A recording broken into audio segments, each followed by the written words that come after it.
Fala, pessoal! Passando aqui porque eu sei que nesses tempos estressantes, uma das primeiras coisas que a gente perde é o sono.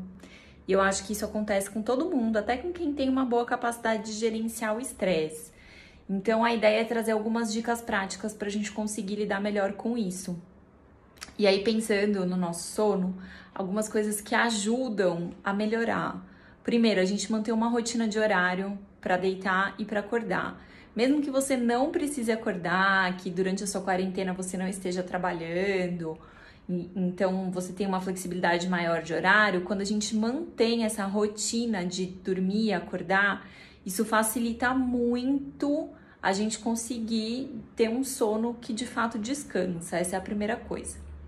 A segunda coisa é a gente tentar se manter o minimamente ativo, assim, né? Então, dentro de casa, com o que for possível, se movimentar, eventualmente trocar o elevador por escada, porque quando a gente tá com o corpo cansado, é mais fácil a gente pegar no sono. Então, você pode acompanhar algumas das aulas que têm sido dadas gratuitamente.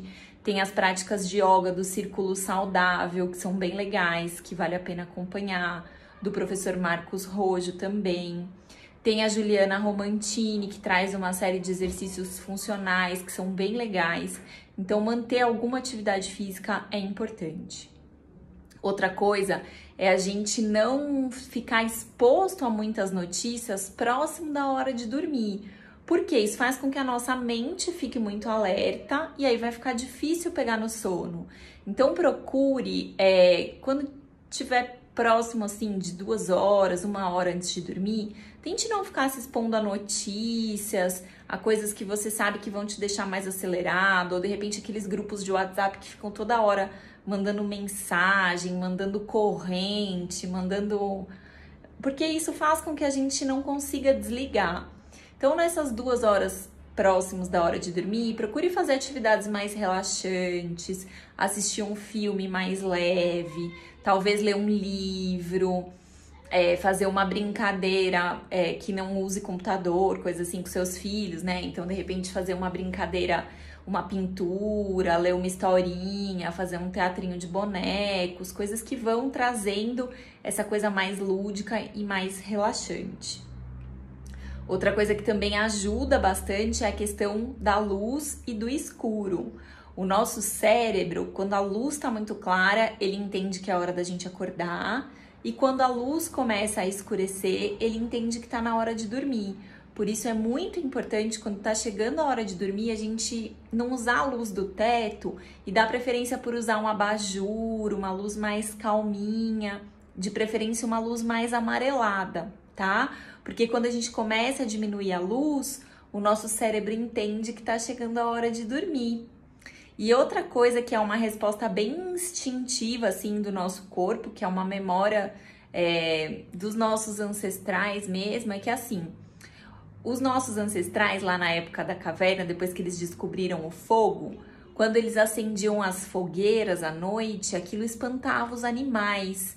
Então, eles se sentiam mais seguros para dormir com o fogo. Quando a gente traz esse ar mais amarelado, né, uma luz que fica parecendo uma luzinha de fogueira, o nosso cérebro mais primitivo, ele entende que a gente está seguro e que a gente pode relaxar para dormir.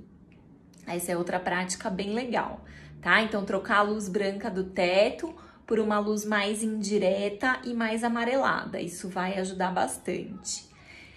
E, por fim, quando tá chegando bem pertinho da hora de dormir, a gente pode usar exercícios respiratórios, que eu já ensinei uma série deles aqui, tem vídeos no IGTV falando sobre isso, mas também uma prática muito bacana, que é o diário da apreciação, que é a gente ou anotar num papelzinho mesmo, ou no celular, ou mesmo ficar pensando durante alguns momentos quais foram as coisas que a gente apreciou naquele dia, né?